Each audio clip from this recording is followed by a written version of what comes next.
Oh hi, I didn't see you there. I'm Philbert D, and there's more than one movie in theaters this week. This is Phil on Films. This week, we're reviewing Maledicto and the Curse of La Llorona. Sister Barbara, have you been reading the papers? Hindi na natin pwedeng ibintang sa demonyo ang kahinaan ng tao. Father Javi Lavezara, played by Tom Rodriguez, joined the clergy following the death of his sister, who was apparently a victim of demonic possession. He is asked to consult on the case of Agnes, played by Miles Ocampo, a teenage girl who seems to have had a mental breakdown. Though he is trained as an exorcist, Father Javi is a skeptic and is reluctant to identify any cases of possession. But this case batters down the walls of his skepticism. The main character's lack of belief makes for an interesting conflict on paper, but that's not what we end up seeing. We as the audience are told early on that the demonic possession is real and that Agnes is the victim of some truly nefarious forces. So the movie becomes about waiting for Father Javi to catch up with the rest of us. And this investigation just goes in circles, the protagonist learning little that might challenge his preconceived notions. He's given a sidekick, played by Jasmine Curtis Smith, who is treated as naive and incapable, before revealing a hidden talent that doesn't actually come into play in the film's underwhelming climax. The movie just suffers from a lack of tension. There are certainly plenty of little threads seeded throughout, but they don't pay off in this movie. What we get instead is a plodding investigation led by a smarmy priest who's always at least one step behind the rest of us. 2 stars.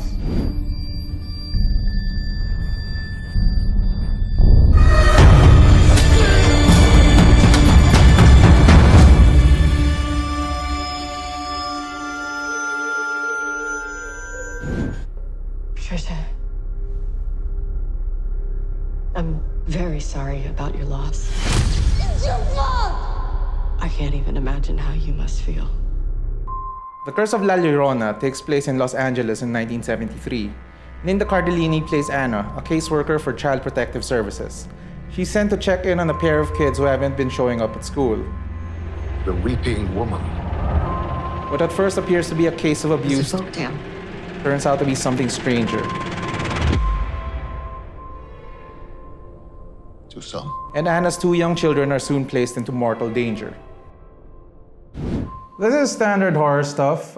It's white people wandering around a house that's more shadow than light, like something else you might have watched recently.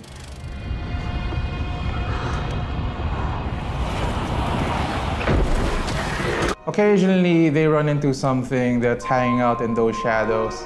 There's nothing novel in the construction of this one. The threat is an amorphous mass of supernatural cliches, just tinged with a little bit of xenophobia and misogyny lying dormant in its subtext. I didn't find it very scary, mainly because there isn't a lot going on behind its tired series of jump scares. The ghost pops up whenever she wants, except when the movie doesn't think that would be too convenient. In theory, the children are constantly in danger, but La Llorona doesn't really seem to be in any hurry to get to them. If you're into the jump scare stuff, you might get some fun out of this. Just make sure that you go to a cinema with decent projection, or you might not even see what's supposed to be startling you. If you're looking for more from your horror movies, this will leave you pretty disappointed. 2 stars. Is she coming? She's already here.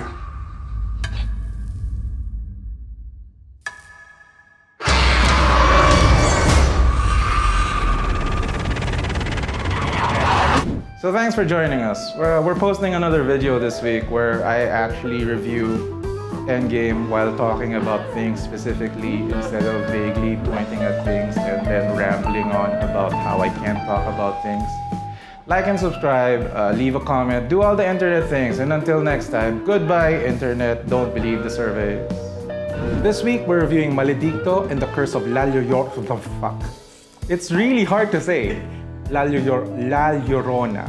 La Llorona. This week we're reviewing Maledicto and the Curse of La Llorona.